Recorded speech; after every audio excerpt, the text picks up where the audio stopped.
रत्नागिरी जिल्ह्यात मान्सून तोंडावर असताना शेतकऱ्यांसमोर आता युरिया खत टंचाईचं मोठं संकट उभं ठाकलंय.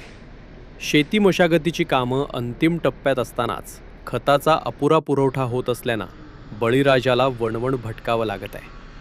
शेतकऱ्यांच्या म्हणण्यानुसार इतर जिल्ह्यांना नियमित युरिया पुरवठा केला जात असताना रत्नागिरी जिल्ह्याकडे मात्र दुर्लक्ष केलं जात आहे. त्यामुळे जिल्ह्यात कृत्रिम खत टंचाई निर्माण झाल्याचा आरोप केला जात आहे. युरिया खत मिळत नसल्यानं शेतकरी अनेक दुकानांमध्ये फेऱ्या मारत असून खत विक्रेते देखील संतप्त झालेत.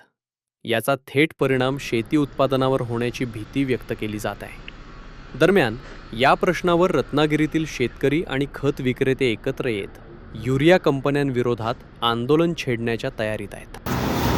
खत हे युरियाचं जास्ती शॉर्टेज आहे ऑल ओव्हर इंडियामध्ये, पण रत्नागिरी आणि सिंधुदुर्ग इकडे सर्वात जास्ती शॉर्टेज आहे.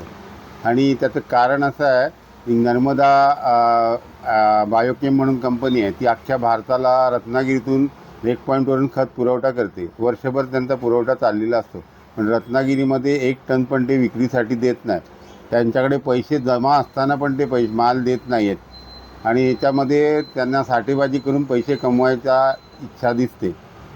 आणि बाकी बागायतदारांना कॉम्प्लेक्स खत लागणारं ते इतर कंपन्या देत आहेत. महाजन देते, RCF देते, जुवारी देते.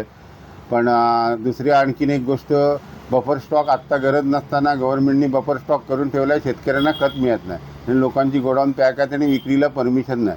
ते कोणत्याही परिस्थितीत लगेच युरियाची परमिशन देऊन विक्री करायला द्यावी अशी आमची इच्छा आहे. एकतर गोडाऊन अडकून राहतात आणि शेतकऱ्यांना माल मिळत नाही. लांबून लांबून शेतकरी येतात आणि त्यांना खत देता येत नाही आम्हाला. पुढे काय असणार अल्टिमेटम? आता जर ह्यांनी 1 तारीखपर्यंत आम्हाला पाहिजे तेवढा युरिया उपलब्ध करून नाही दिला कुठली नर्मदावाल्यांनी, तर आम्ही इकडून त्यांचा रेक पॉईंट बंद करणार आणि हजारो शेतकरी बोलेरो गाड्या घेऊन येणार आहेत आणि ते त्यांना पाहिजे तेवढं खत धक्क्यावरून घेऊन जाणार आहेत आणि त्यांना पैसे पण मिळणार नाहीत त्याचे.